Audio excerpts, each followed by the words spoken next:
tu peux porter ton attention sur le bout de tes doigts. C'est la semaine de la santé mentale et une des méthodes qui est de plus en plus suggérée pour aider à faire avancer certains enjeux, c'est l'hypnose. J'ai voulu aujourd'hui la tester. À quoi est-ce que je dois m'attendre? Ça va se passer en 4 étapes. On va discuter ensemble de ton objectif. Le sommeil, j'ai la difficulté à aller m'endormir dernièrement. L'autre étape, ça serait d'aller dans cet état-là augmenté de conscience. Alors, je te laisse fermer tes yeux et puis de prendre une bonne inspiration. Tu remarques que tu es beaucoup plus conscient de ton corps.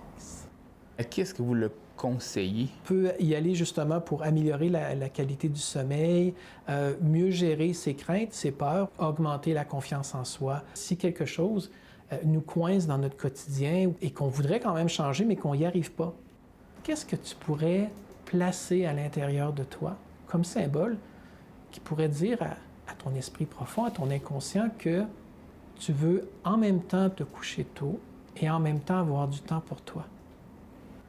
L'inconscient, il y a un langage qui lui est propre. Un exemple, ce serait les rêves. Quand on rêve, c'est notre inconscient qui communique avec nous. Bien, l'hypnose, c'est le chemin inverse. C'est nous qui allons communiquer avec l'inconscient et ton inconscient va prendre le relais pour amener ça dans ton quotidien. Qu'est-ce qu'on sait de l'hypnose pour aider les gens qui ont des enjeux de santé mentale?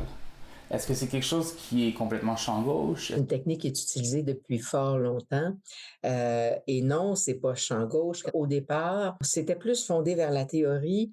Aujourd'hui, on est beaucoup plus dans des approches fondées sur les données probantes qui ont fait l'objet de la démonstration empirique. C'est utilisé par les médecins, notamment par certains dentistes dans la gestion de la douleur. Comment est-ce qu'on choisit la bonne personne? Il faut aller voir quelqu'un de compétent. L'hypnose, ça s'apprend pas en faisant un séminaire de fin de semaine, là. On demande aux hypnothérapeutes qui sont vraiment bien formés d'être formés au moins à 1000 heures dans une école qui est certifiée. L'autre chose, c'est évidemment de ne pas se substituer à d'autres professions. Donc, on ne peut pas prétendre traiter, soigner, guérir. Hein. Quelqu'un qui vous promet des résultats à 100%, ça aussi, il faut éviter.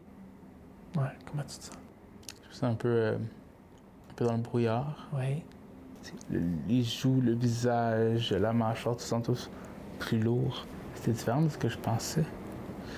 J'avais cette idée que l'hypnose, c'était ce qu'on voit dans les films. Là. Il n'y a pas de moment où là, je me réveille en me disant « Ah, j'étais où? Qu'est-ce qui s'est passé? » On ne peut pas faire à quelqu'un quelque chose qu'il ne veut pas faire.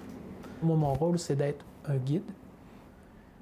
Alors, est-ce que ça fonctionne pour moi? Il est sûrement encore trop tôt pour le dire, mais ce soir, il est 10h30, j'ai les yeux qui ferment et je m'en vais au lit. À Montréal, Emmanuel Orunega pour Nouveau Info.